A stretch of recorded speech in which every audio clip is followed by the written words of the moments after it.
Hi, this is my presentation on Lab 4, which covers oscillations.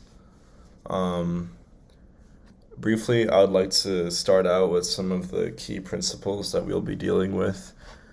These are especially concentrated in the fields of kinetic energy and gravitational potential energy. So, with our oscillation from the video, the main formulas that we'll be dealing with is the potential energy due to gravity from the spring, which is equal to mass times the gravity constant times delta y, or the height. We'll also be focusing on the potential of the actual spring in question, which is equal to 1/2 times the string or the spring constant times the change of from the relaxed state squared. And we'll also be, of course, using our regular force due to gravity, which is just equal to mg and the y component. And these will all come together to form our kinetic energy, or our total energy, not kinetic energy, our total energy in the system. There's also a kinetic energy component that will be used. So we'll come to our code now.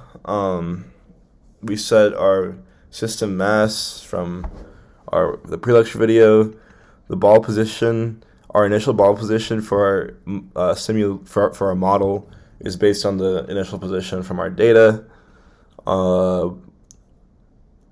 To calculate our spring constant, we rearrange the equation for the period, which has been calculated from our data, and the new equation is equal to 4 times pi squared times the mass of the ball over the period squared.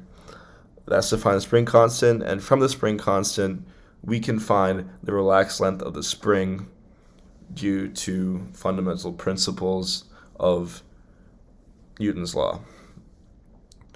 So from our relaxed length, we can find our spring values that will be used later to find our force due to the spring. And we also want to keep track of the kinetic energy, the two potential energy, and the total energy of the systems, which will be equal to the kinetic energy plus the two potential energies. These three are just the formulas that I mentioned from the formula sheet in code. So we start our loop, we set our time. This is the amount of time the movement took. We define our initial energies because we are going, as you can see later, we're going to want to see the change in these energies. We have our force of gravity and our force from spring. These are from, again, the equations based on Newton's second law. The net force is equivalent to these two forces added up. And we also use Newton's second law over here to update our velocity and our position at every timestamp.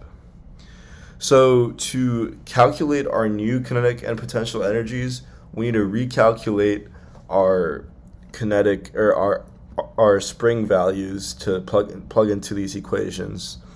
And we plug in the exact same equations based on the formula sheet, and we also want to keep track of the change in these values so we can plot them in our curve. So when we run this program,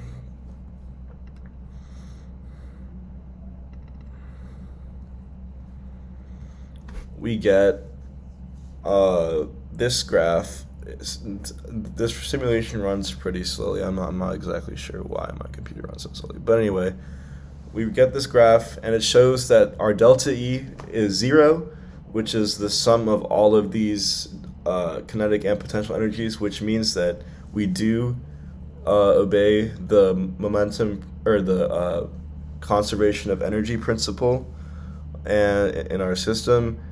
And we have our graphs here. The period is a little off.